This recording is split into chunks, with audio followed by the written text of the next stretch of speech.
Good morning students, मैं सुनील बडोनी आप सभी का स्वागत करता हूं कैरियर एंड कंपटीशन में। बच्चों, सभी को होली की शुभकामनाएं। आज जब मैं आ रहा था मुखर्जी नगर में स्टूडियो में, तो कुछ बच्चे हैं जिन्होंने रंग वंग लगाया, और मैंने यही आशीर्वाद दिया है और आप सभी को ये आशीर्वाद देता हूं, देना चाहता हूं दिल से कि भगवान करे कि 2024 में जब आप होली मना रहे हो तो आपके पास एक सरकारी नौकरी हो। फिलहाल बच्चे, शुरू करते हैं आज की क्लास को। आज की क्लास में मैं एक मिक्सअप सा टॉपिक ले रहा हूँ, बहुत छोटी क्लास होने वाली है। मैं आप लोगों को एक कॉन्सेप्ट देना चाहता हूँ बेटा। वह कॉन्सेप्ट संबंधित है एक वर्ग से, एक स्क्वायर से। आप कॉपी और पेन लेके बैठ जाएं। मैं आपको कॉन्सेप्ट के साथ इसका शॉर्टकट बताऊंगा। एक वर्ग या स्क्वायर, एक वर्ग या स्क्वायर। आप लोगों को बहुत अच्छे से पता है वर्ग या स्क्वायर क्या होता है। फिर भी वे बच्चे जो कहते हैं जी हमें तो ये भी नहीं पता कि स्क्वायर क्या होता है, तो उनके लिए बता दूं, मैं स्क्वायर नहीं पढ़ा रहा हूं। मैं आज स्क्वायर और राइट एंगल ट्रायंगल का मिक्सअप पढ़ा रहा हूं। तो वर्ग के बारे में मैं कुछ छोटी सी बात बता दूं बेटा। वर्ग एक ऐसी आकृति होती है, कॉन्सेप्ट को समझना। वर्ग एक ऐसी आकृति होती है, एक ऐसी फिगर होती है जिसमें चार साइड्स होती हैं। इस स्क्वायर में चार साइड्स होती हैं और वो चारों साइड्स की जो लेंथ होती है वो बराबर होती है। चारों साइड्स की जो लेंथ होती है बच्चे वो बराबर होती है। और ये जो चारों एंगल हैं वो 90 डिग्री के होते हैं। ये एक स्क्वायर होता है। बहुत कुछ है इसमें स्क्वायर में। जब हम स्क्वायर अलग से पढ़ेंगे तो इसमें कम से कम 2 या 2.5 घंटे की क्लास होगी। फिलहाल थोड़ा सा हिंट दे रहा हूं आप लोगों को, ठीक है बच्चे। चारों साइड्स बराबर होती हैं और चारों एंगल 90 डिग्री के होते हैं। मैं समझता हूँ ये मैक्सिमम बच्चा जानता होगा। इसके साथ साथ बच्चे, अगर मैं कहता हूं कि इस स्क्वायर की जो साइड है, जो भुजा है, वो ए है, स्क्वायर की साइड जो है वो ए है, तो बेटा इसका जो परिमाप होगा, इस स्क्वायर का जो परिमाप होगा, जिसे बोला गया पेरीमीटर, जिसे बोला गया इंग्लिश में पेरीमीटर, वो होगा 4a। वो क्या होगा बेटा? वो होगा 4a। जिन्हें नहीं पता वो लिखते रहेंगे, जिन्हें पता है उन्हें ये लिखने की आवश्यकता नहीं है। इसके अलावा बेटा इस स्क्वायर का जो एरिया होगा, जिसे कहा गया क्षेत्रफल, क्या कहा गया? क्षेत्रफल, वो हो जाएगा ए स्क्वायर। वो हो जाएगा ए स्क्वायर। क्या यहां तक मैं अपनी बात को समझा पाया हूं? एक बार आप देख लो। मैंने अभी इंट्रोड्यूस किया आपको वर्ग या स्क्वायर, एक ऐसी आकृति जिसकी चारों साइड्स बराबर होती हैं। मैंने मान लिया ये भुजा ए है, आ रहा है बच्चे खोपड़ी में, और इसका जो परिमाप है पेरीमीटर, वो सभी साइड्स का टोटल होता है, यानी कि 4a, और इसका जो एरिया होता है वो होता है ए स्क्वायर। इसके साथ साथ बच्चे, अगर मैं यहाँ एड ऑन करना चाहूं कि भाई एक राइट एंगल ट्रायंगल, एक समकोण, एक जो समकोण त्रिभुज है जिसे कहा गया right angle triangle, right angle या कुछ ट्रायंगल। बेटा एक समकोण त्रिभुज क्या होता है बच्चे? समकोण त्रिभुज एक ऐसा ट्रायंगल जिसका ये एक एंगल 90 डिग्री का होता है। किसी भी ट्रायंगल में दो एंगल कभी 90 डिग्री के नहीं होते, क्योंकि तीनों ही कोणों का योगफल 180 होता है। तो ज्यादा से ज्यादा एक कोई सा भी एंगल अगर एक 90 डिग्री का है तो उसे समकोण त्रिभुज कहा गया। और बेटा अगर इसको मैं नाम देना चाहूं ए बी सी, तो इसका जो एरिया होता है एक राइट एंगल ट्रायंगल का, वो होता है हाफ आधार यानी कि बीसी, और हाइट यानी कि ए बी।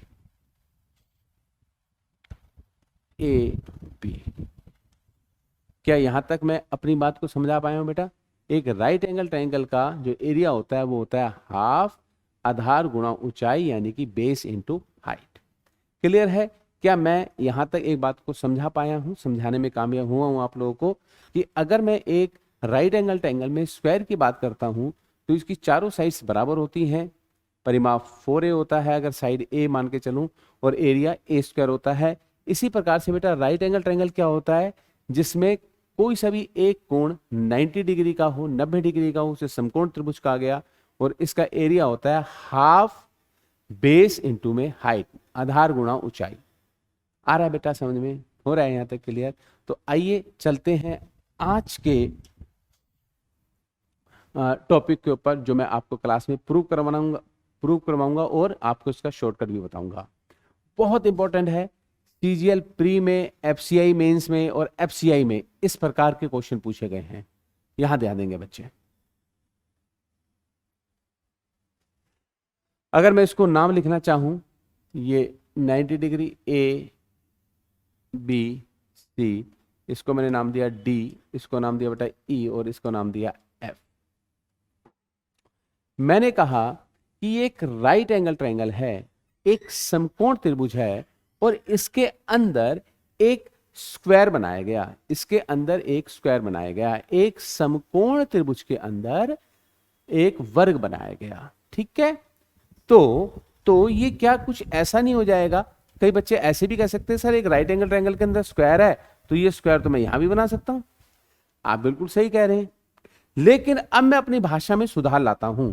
मैंने कहा कि एक राइट एंगल ट्रायंगल, आप लोग लिखना चालू कर दें कॉपी में, इस चित्र के ऊपर लिख लेना, एक समकोण त्रिभुज के ऊपर बड़े से बड़े आकार का वर्ग बनाया गया। आई एम रिपीटिंग, एक समकोण त्रिभुज के अंदर बड़े से बड़े आकार का वर्ग बनाया गया। A maximum size of square is made inside a right angle triangle. A maximum size of square is made inside a right angle triangle. ठीक है बेटा, अगर ये मैक्सिमम साइज वर्ड यूज नहीं होगा तो क्या होगा? ये स्क्वायर आप इसके अंदर कहीं भी बना देंगे, छोटा सा ऐसा पिद्दा सा बना देंगे। फिलहाल बेटा चूंकि ये 90 डिग्री है तो आप ये चीज मानोगे कि ये भी 90, भाई ये तो एक अगर राइट एंगल ट्रायंगल है तो ये क्या हो गया 90 डिग्री, और वैसे भी ये स्क्वायर है, बी डी ई एफ एक स्क्वायर है, तो ये सारे एंगल कितने के होंगे? 90 डिग्री के होंगे, है ना बच्चे? अगर ये 90 डिग्री का होगा तो पक्की बात है कि ये भी 90 होगा और ये भी 90 होगा। आ रहा है बच्चों समझ में? थोड़ा बहुत क्लियर हो रहा है क्या? गुड। अगर मैं कहता हूं कि ये पूरा जो ए बी है, पूरा ए बी वो x है, मतलब इस राइट एंगल ट्रायंगल का परपेंडिकुलर, और इस राइट एंगल ट्रायंगल का जो आधार है बेस वो y है, और इस स्क्वायर की जो साइड है बेटा वो a है, मान के चले a है, तो आप ये मानोगे ये पूरा अगर y है, BD a है, तो DC क्या हो जाएगा? y minus a। और इसी प्रकार से बेटा अगर a भी x है और f भी a है तो ये क्या हो जाएगा? x माइनस a हो जाएगा क्या? AF। आ रहा बेटा, समझ में नहीं आ रहा?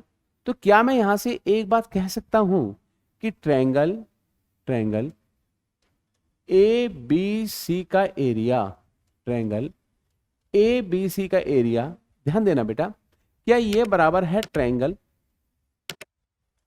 ए एफ ई का एरिया?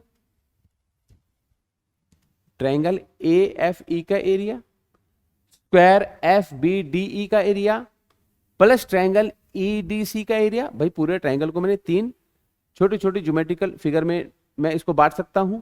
क्या मैं कह सकता हूं? प्लस में बी डी ई एफ का एरिया और प्लस में ट्रायंगल, ये स्क्वायर है तो स्क्वायर का साइन ऐसे बना दिया जाएगा, ट्रायंगल ई डी सी का एरिया। इस पूरे के एरिया के बराबर हो गया क्या ये?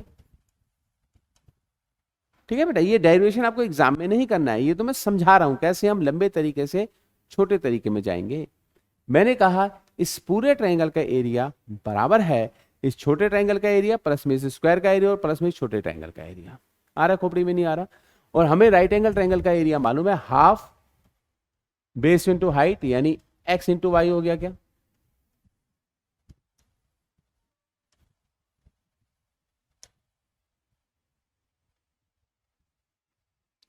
और बराबर है ए एफ ई का एरिया। बेटा देखो ट्रायंगल ए एफ ई और ट्रायंगल ई डी सी ये भी तो राइट एंगल ट्रायंगल बन गए, तो क्या ये बराबर हो गया हाफ x माइनस ए इंटू में ए, भाई बेस इंटू परपेंडिकुलर, प्लस में एक ऐसा स्क्वायर जिसकी साइड a है तो a स्क्वायर, प्लस में ये छोटे वाला राइट एंगल ट्रायंगल EDC वाला, तो इसका एरिया हो गया हाफ y माइनस ए इंटू में ए। आ रहा है बच्चों समझ में यहां तक? अब देखो बेटा, अब आप चाहें तो इस क्वेश्चन में हाफ एक्स वाई बराबर है हाफ एक्स ए माइनस हाफ ए स्क्वायर प्लस ए स्क्वायर, कैलकुलेशन चेक कर लेना बेटा, कई बार मैं गड़बड़ कर जाता हूं, हाफ वाई माइनस हाफ ए स्क्वायर। अब आप देखिए ये माइनस हाफ ए स्क्वायर माइनस हाफ ए स्क्वायर माइनस ए स्क्वायर बन गया, जो कि प्लस ए स्क्वायर से कट जाएगा, यहां पर वाई ए आएगा। ये हो गया बच्चे फाइनली हाफ एक्स वाई बराबर, अगर मैं हाफ यहां से कॉमन ले लूं तो ए यहां से आ गया एक्स प्लस वाई, मीन्स अगर मैं बेटा हाफ से हाफ काट दूं तो जो ए बराबर है ए वो बराबर आ गया एक्स वाई अपोन में एक्स प्लस वाई। ये एक लंबा चौड़ा निष्कर्ष निकल के आया कब, जब एक राइट एंगल ट्रायंगल के अंदर एक बड़े से बड़े आकार का स्क्वायर बना जाएगा, तो जो इस स्क्वायर की भुजा होगी, इस स्क्वायर की साइड होगी, वो बराबर होगी इन दोनों, इस राइट एंगल ट्रायंगल का परपेंडिकुलर और बेस का मल्टीप्लीकेशन डिवाइडेड बाय इन्हीं साइड्स का एडिशन, इन्हीं साइड का एडिशन। क्या समझ आ रहा है, नहीं आ रहा है यहां तक? हाँ, कई बच्चे कहेंगे नहीं सर ये चीजें बिल्कुल खोपड़ी से उतर गई हैं, तो बिल्कुल मैं नहीं चाहूंगा कि आप इन चीजों को समझें, आप इन चीजों को कदापि समझें विद फिगर। ना हमें फिगर बनाना, ना हमें कुछ करना, ना हमें कुछ करना। यहां आ जाएंगे बेटा, क्या बात दिमाग में रहनी चाहिए, मैं चाहूं तो नेक्स्ट पेज का यूज कर सकता था, पर मैं इस पूरे प्रकरण को तुम्हारी जिंदगी से हटाना चाहता हूं, दिमाग से भी और जिंदगी से भी, क्योंकि इसका पेपर से कोई लेना देना नहीं है, इसका पेपर से कोई लेना देना नहीं है।